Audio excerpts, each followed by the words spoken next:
Bueno, el asunto es que siempre hay mucha polémica alrededor de la Gran Pirámide y no está claro que sea un mausoleo de un faraón, en este caso de Keops, ¿no? A pesar de que esta es la hipótesis, digamos, o la creencia comúnmente aceptada por parte de la comunidad científica y de egiptólogos. Pero siempre hay un poco de polémica porque parece que no está muy claro, ¿no? Yo lo que voy a formular aquí es una hipótesis que explique cuál es el significado de la Gran Pirámide, siempre en el marco de una hipótesis, es lo que voy a argumentar a partir de ahora. En primer lugar, hay que indicar que el primero que dijo que ahí estaba enterrado Keops era el historiador Herodoto, pero eso lo dijo 2000 años después de que se construyera la Gran Pirámide. Y dices, caramba, bueno, eso es lo que le dijeron los egipcios con los que habló. El asunto es que en el siglo IX entraba por primera vez alguien en la Gran Pirámide, que hasta ese momento había sido un monumento sellado. Y ese fue el califa Mahmud, entra dentro de la Gran Pirámide y lo que se encuentra básicamente es un monumento vacío desde el punto de vista de lo que sería una tumba. No había tal tumba dentro, no había o sea, no tenemos el testimonio de que se hubiera encontrado un tesoro con todo su ajuar, ¿no? Una momia o los restos de un saqueo. Aparentemente encontró el monumento absolutamente como lo puede encontrar hoy una persona que va allí. Básicamente está integrado por 3 cámaras, una excavada en el suelo en donde se asienta la Gran Pirámide, es una cámara subterránea, una intermedia, que como tiene el techo en V invertida, y siendo ese el tipo de techo de las tumbas para las mujeres musulmanas, dijo, bueno, va a ser la cámara de la reina, y como la cámara superior tiene el techo plano, que es el típico de enterramiento de los hombres musulmanes, pues este va a ser la cámara del rey. Además, en este espacio encontró un sarcófago y 2 canales abiertos, que uno apunta hacia, o sea, atraviesa la Gran Pirámide, uno en dirección sur, el otro en dirección norte, con lo cual uno apunta al cielo de las estrellas circumpolares, las que nunca se ocultan, las que están en el norte, y la otra apuntaba hacia el cielo del sur. Dices, caramba, no ha encontrado nada, por lo tanto, Keops, pues lo podemos poner en duda, pero es que además en todo el monumento no hay ninguna sola inscripción que diga este es el mausoleo de Keops. Es muy raro que un faraón se hiciera construir un mega mausoleo y en ningún lugar dijera aquí está enterrado el super mega faraón Keops. No hay nada de eso. Por lo tanto, lo que podemos plantear es una hipótesis distinta. Si no es el mausoleo de Keops, ¿qué es la Gran Pirámide, no? Lo que está claro es que es un monumento que tiene un significado funerario, porque hay un sarcófago vacío, pero un sarcófago al fin y al cabo. Con lo cual, por una cuestión pragmática, vamos a buscar la solución más sencilla, vamos a ir a la literatura funeraria egipcia y vamos a ver qué aspectos hay de esta literatura funeraria que sean coincidentes con aspectos estructurales de la Gran Pirámide. Para eso lo que vamos a hacer es ir a los textos de las pirámides, que son los textos que son el origen de lo que después se denominarían o vendrían a ser el libro de los muertos. ¿De acuerdo? Entonces lo que vamos a hacer es ir a la literatura funeraria egipcia a buscar elementos comunes con lo que es la estructura interna de la Gran Pirámide. Lo que vamos a hacer es ir al inicio de esa literatura funeraria, que son los textos de las pirámides que se grabaron en pirámides que contienen momias de faraones y se esculpieron entre el 2400 y el 2100 a.C., o sea, entre 200 y 500 años después que se hiciera la Gran Pirámide. Es la literatura funeraria más cercana que tenemos a la Gran Pirámide. Y además, esta literatura es la que después daría lugar al libro de los muertos, ¿no? A cabo de 1500 años de evolución. Entonces, si tomamos esos textos, lo primero que hay que decir es que son textos que recogen salmos, encantamientos y una serie de instrucciones para que el faraón alcance la vida eterna. Es decir, están dispuestos en el sarcófago, en la cámara funeraria y en la antecámara funeraria, en las paredes, en los dinteles y en el corredor de acceso, de tal manera que el faraón tenía que ir siguiendo las instrucciones para alcanzar la vida eterna. Tiene que ir pasando como una serie de obstáculos en los que hay unos monstruos y hay unos enemigos que tiene que vencer, ¿no?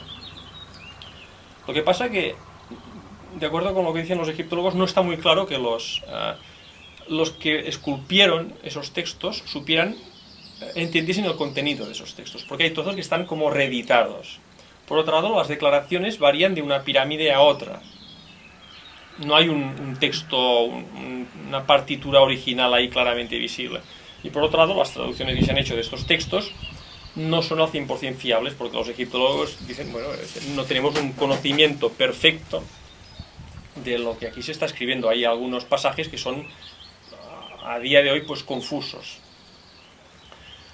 Y finalmente, hay un aspecto importante, es que hay una mezcla de dos cosmologías en estos textos, una solar y otra estelar. Y los egiptólogos dicen, la estelar es mucho más antigua. Y eso nos interesa porque es precisamente en estas referencias estelares que encontramos elementos coincidentes con la estructura interna de la Gran Pirámide. Es decir, lo que hago ahora es, paso el tamiz, cojo los textos de las pirámides, este batiburrillo de instrucciones para que el faraón alcance la vida eterna, y veo qué aspectos son coincidentes con esa estructura interna de la Gran Pirámide. El asunto es que los textos de las pirámides consideraban que el faraón estaba compuesto de diversas esencias. Básicamente había 4, ¿no? Había el cuerpo físico, por un lado, el alma, que denominaban Ba, el espíritu, que denominaban Ak, y el Ka, que era una especie de entidad que contenía la esencia vital del faraón.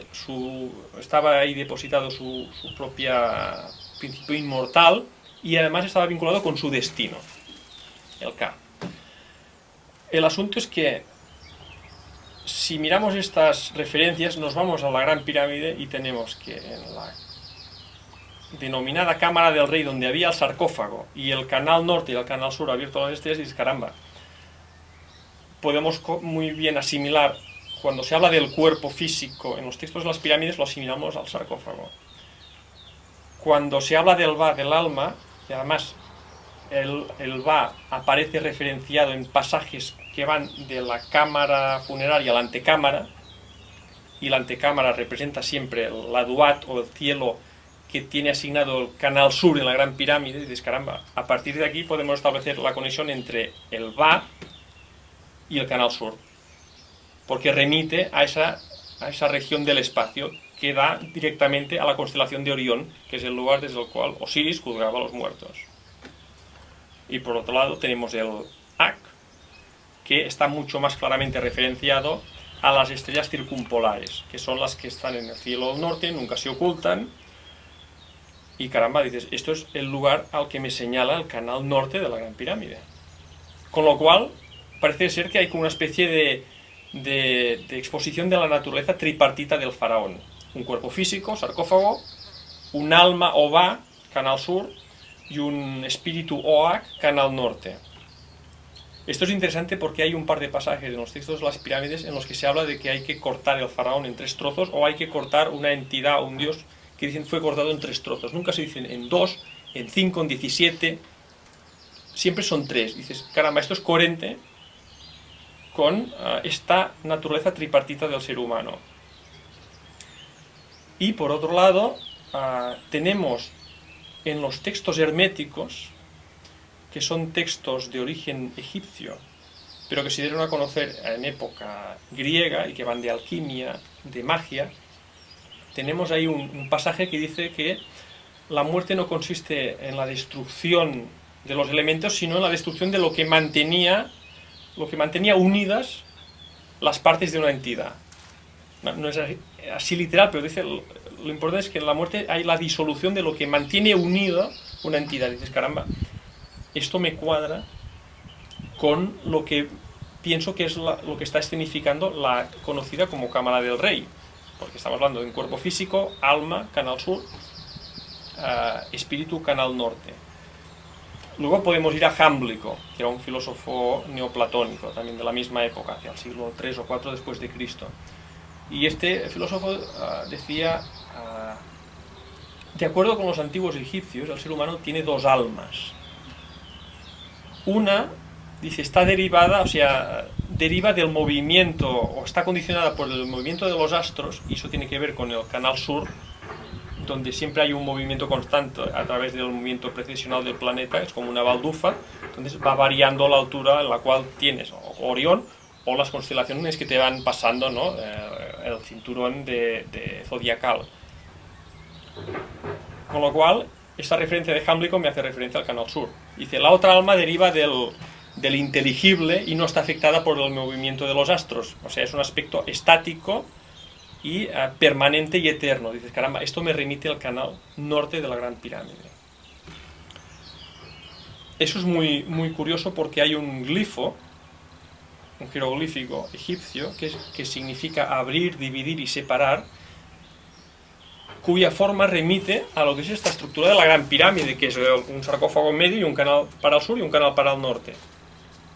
Y es un glifo integrado por unos cuernos bovinos, por un lado, y un cuadrado en la base. Digo, caramba, a mí me suena que el cuadrado lo puedo asimilar al cuerpo físico y a los cuernos al canal sur y al canal norte. Claro, este jeroglífico aparece en la literatura funeraria hablando de la necesidad de dividir, separar a lo que sería la entidad del faraón, ¿no? Con lo cual tengo otro aspecto curioso que me cuadra con esta estructura interna de la Gran Pirámide. Es decir, estos jeroglíficos no solo tendrían un significado léxico, sino también simbólico. El asunto es que hemos entrado en el motivo cornudo a través de estos jeroglíficos. Y eso es interesante porque el jeroglífico que se utiliza para designar el Ka, que es básicamente los brazos extendidos en posición vertical hacia el cielo, a veces se ponen encima de la cabeza del faraón, con lo cual se pueden asimilar muy fácilmente también a unos cuernos. Por otro lado, en los textos de las pirámides se dice que el faraón, la naturaleza íntima del faraón es bovina. No dicen que sea, no sé, un conejo o un caimán, no, naturaleza bovina. También se especifica que el faraón es hijo de un toro y de una vaca celestiales. Y es más, que estas entidades, esa seidad, entre comillas, bovina, es la que le permite llegar a la vida eterna. Por otro lado, se dice que el faraón tiene que ser acogido por los dioses a través de un gesto, que es el abrazo. Con lo cual, aquí se nos vincula el Ka, el motivo cornudo, el jeroglífico bovino del que hablábamos antes, y más claramente tenemos la declaración de que en algunas pirámides en donde se esculpieron los textos de las pirámides, se dice que esta pirámide ha sido construida para el Ka. No hay una declaración en que se diga que la pirámide se haya construido para el cuerpo físico, para el Ba, canal sur, o para el Lak, canal norte, ni una sola declaración. Es muy curioso, ¿no? Porque dices, bueno, entonces, ¿qué significa este Ka? ¿No? Es un poco extraño. Y piensas, bueno, esto puede ser una afirmación un poco gratuita, ¿no? Vincular el Ka con este aspecto tripartito. Pero es que en los textos de las pirámides, en estas necrópolis, a pesar de que algunas no tenían antecámara funeraria, o sea, había el corredor de acceso directamente y llegabas a la cámara funeraria, todas mantenían un espacio tripartito que es la Serdab, que es un espacio mudo, que no contenía inscripciones y que, decían, contenía una estatua que contenía la esencia del faraón o Ka. Es decir, que volvemos a encontrar el Ka respecto a un aspecto que es triple. Hemos hablado de lo que sería el Ka como una supraentidad que subyace al sarcófago, al canal norte, al canal sur, y por otro lado tenemos que en los textos de las pirámides el espacio que contenía la estatua con el Ka del faraón, esa entidad que le confería inmortalidad, es un espacio tripartito. Ya tenemos dos coincidencias. Por otro lado, en los textos de las pirámides tenemos un sarcófago que remitiría al cuerpo, tenemos una cámara funeraria que remite al Ba y tenemos la antecámara funeraria que remite al Lak. O sea, tenemos estructuras tripartitas por todos lados.